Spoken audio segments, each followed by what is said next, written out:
Hello and welcome back to Divya Sharma Pharmacy channel again. Today in this video we are going to discuss about the stability parameter of monophasic liquid dosage form formulation. Previous videos के अंदर हमने इसके जो है different parameters के बारे में study किया था, for example solubility and preservation. So अगर आप वो वीडियोस देखना चाहते हैं तो आपको लिंक जो है डिस्क्रिप्शन बॉक्स में मिल जाएगा, वहाँ से आप वो वीडियोस इजीली देख सकते हैं. जब भी हम मोनोफेजिक लिक्विड डोजेज फॉर्म्स बनाना चाह रहे हैं, चाहे वो सोल्यूशन हो या ईयर ड्रॉप्स हो, आई ड्रॉप्स हो या कोई भी लोशन हो सिंगल फेस का, तब अगर आप ऐसी फॉर्मुलेशन बनाना चाह रहे हो तो सबसे ज़्यादा दो पॉइंट्स आपको मेन कंसिडर करने होंगे. वो होगा सॉल्युबिलिटी एंड स्टेबिलिटी. तो सॉल्युबिलिटी हमने प्रीवियस वीडियो में स्टडी कर लिया था कि अगर सॉल्युबिलिटी सॉल्वेंट और सोल्यूट की कम है तो उस केस में हम डिफरेंट फैक्टर्स लगा के उसको इंक्रीज कर सकते हैं. For example pH, complexation, micronization and the hydrotropy, right, and micelle formulation भी था जिसके अंदर. सो ये सारे पैरामीटर्स हैं जिनकी हेल्प से हम सॉल्युबिलिटी को एनहांस कर सकते हैं. आज की वीडियो के अंदर बात करेंगे हम स्टेबिलिटी के बारे में. स्टेबिलिटी जो है अगर मोनोफेजिक लिक्विड डोजेज फॉर्म में बहुत ही इंपॉर्टेंट रोल प्ले करती है, बिकॉज जब भी हम ऐसी फॉर्मुलेशन बनाना चाह रहे हैं जो सिंगल फेस की है, उसमें यूजुअली हम सॉल्वेंट जो है वो वाटर ही यूज़ करते हैं. वाटर जो है वो सबसे ज़्यादा प्रोन होता है to the microbial growth. Means तो जो भी अगर व्हीकल आप वाटर यूज़ कर रहे हो तो उस केस में वहाँ पर फंगस ग्रोथ, बैक्टीरियल ग्रोथ होने के चांसेस सबसे ज़्यादा हैं.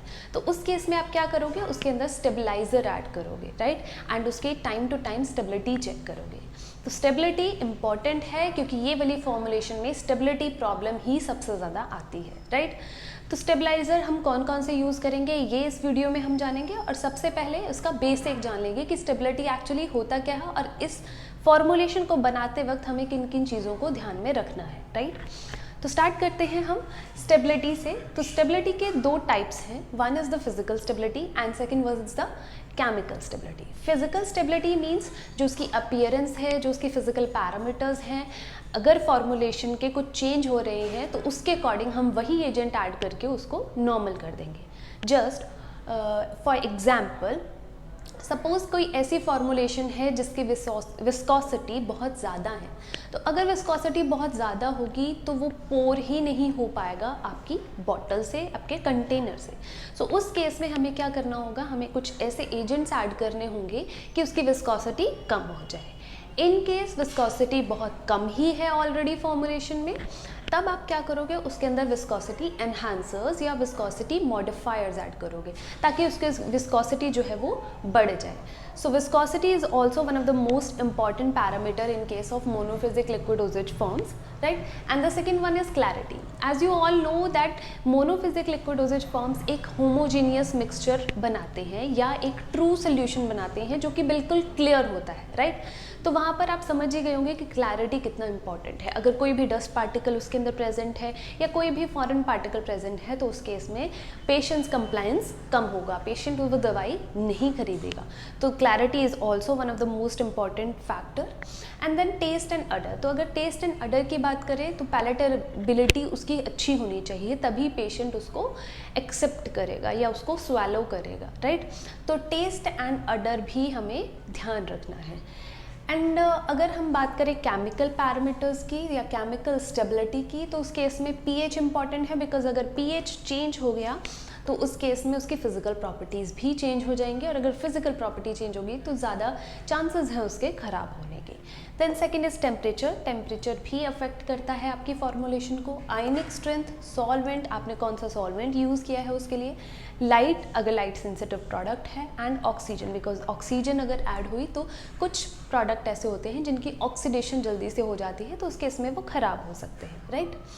तो ये कुछ पैरामीटर्स हैं जिनको ध्यान में रखते हुए हमें अपनी फॉर्मुलेशन बनानी है. फिर हम कोई भी मोनोफेजिक फॉर्मुलेशन बना रहे हैं, चाहे हम सॉल्यूशन बना रहे हैं या हम ईयर ड्रॉप्स, आई ड्रॉप्स बना रहे हैं, राइट. ये पैरामीटर्स हम इवैल्यूएट करेंगे बाय डिफरेंट मेथड. सो अगर हमें फिजिकल पैरामीटर्स को इवैल्यूएट करना है तो हम दो तरह से कर सकते हैं. One is objective and second one is subjective. Objective means जब आप इन्हीं फिजिकल पैरामीटर्स के ऊपर कुछ ना कुछ इक्विपमेंट्स अप्लाई कर रहे हो जिनकी हेल्प से यही पैरामीटर्स आप फाइंड आउट करेंगे। फॉर एग्जांपल, अगर आपको विस्कोसिटी फाइंड आउट करनी है तो उसके लिए आप विस्कोमीटर यूज़ करोगे। डिफरेंट विस्कोमीटर्स अवेलेबल हैं हमारे फार्मेसी सेक्टर में, लाइक ओसवर्ल्ड विस्कोमीटर और भी बहुत सारे हैं। विस्कोमीटर्स जो हैं विस्कोसिटी फाइंड आउट करेंगे, चेक। देन क्लैरिटी के लिए आप लाइट स्कैटरिंग इक्विपमेंट्स यूज़ करोगे।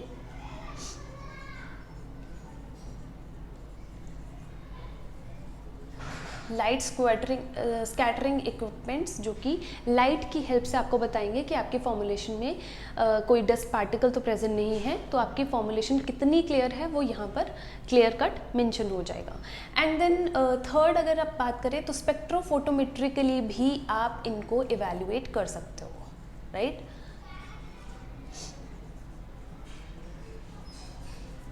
स्पेक्ट्रोफोटोमेट्रिकली मीन्स यूवी की हेल्प से, आईआर की हेल्प से, ये इक्विपमेंट्स की हेल्प से, जो भी स्पेक्ट्रोफोटोमीटर्स होते हैं उनकी हेल्प से आप फिजिकल पैरामीटर्स को जो है इवैल्यूएट कर सकते हो। तो ये हो गया ऑब्जेक्टिव इवैल्यूएशन आपकी। Now if we talk about the subjective evaluation, तो सब्जेक्टिव इवैल्यूएशन के अंदर हम एक इंस्पेक्टर जो है वो कर लेते हैं appoint. For example pharmaceutical inspector appoint कर लेते हैं, यही जो है वो पूरे फिजिकल पैरामीटर्स को इवैल्यूएट करेगा, राइट। तो बिना किसी बायसनेस के, बिना किसी जो है फेवर के, वो टेस्ट एंड अडर रियल बताएगा जो भी आपके मोनोफिजिक लिक्विड डोसेज फॉर्म में प्रेजेंट है, राइट। क्लैरिटी और विस्कोसिटी भी वही चेक करेगा। तो ये सब्जेक्टिव के अंदर हम एक फार्मास्यूटिकल इंस्पेक्टर जो है वो अपॉइंट कर देते हैं ताकि वो इवैल्यूएशन करे फिजिकल पैरामीटर्स की। बट ऑब्जेक्टिव इवैल्यूएशन में हम डिफरेंट इक्विपमेंट्स की हेल्प से उनको इवैल्यूएट करते हैं, right. Now this is all about the physical stability. Now chemical stability की अगर हम बात करें, एग्जाम्पल अगर उसका पीएच चेंज होता है तब उसके अंदर कुछ चेंजेस आ रहे हैं, या उसका टेम्परेचर अगर चेंज हो रहा है तो उसके अंदर कुछ चेंजेस आ रहे हैं, तो अगर इनके चेंज होने की वजह से उसका स्टेबलाइजेशन गड़बड़ा रहा है तो उस केस में आप डिफरेंट एजेंट्स यूज़ करके, केमिकल एजेंट्स यूज़ करके आप इनको ओवरकम करोगे। जैसे कि मैंने आपको पहले ही बताया था कि अगर पीएच चेंज हो रहा है तो उस केस में आप बफर्स ऐड कर सकते हो, right. So these are the prevention of this, prevention of chemical stability, okay. So chemical stability का प्रिवेंशन ये है कि आप बफर ऐड कर सकते हो। ऑक्सीजन ना ऐड हो तो इसके लिए आप एंटीऑक्सीडेंट्स ऐड कर देते हो। लाइट के लिए आप एम्बर कलर बॉटल्स यूज कर सकते हो, राइट। सॉल्वेंट के लिए अगर किसी सॉल्वेंट में प्रॉब्लम आ रही है तो आप सॉल्वेंट का चेंज करोगे, चेंज ऑफ सॉल्वेंट, राइट। और भी हम स्टेबलाइजर्स ऐड करते हैं इसके अंदर ताकि उसके अंदर केमिकल स्टेबिलिटी की प्रॉब्लम ना आए, राइट। तो ये है physical and chemical stability different. ये क्वेश्चन आपके पास बड़े लेवल पे भी आ सकता है, 5 और 10 मार्क्स का, तो इसको आप अच्छे से प्रिपेयर कीजिएगा क्योंकि सॉल्युबिलिटी और स्टेबिलिटी, ये मैंने पहले भी बताया था, ये दोनों ही पैरामीटर्स बहुत इंपॉर्टेंट हैं अगर आप किसी भी मोनोफिजिक लिक्विड डोसेज फॉर्म को बनाना चाह रहे हैं, राइट।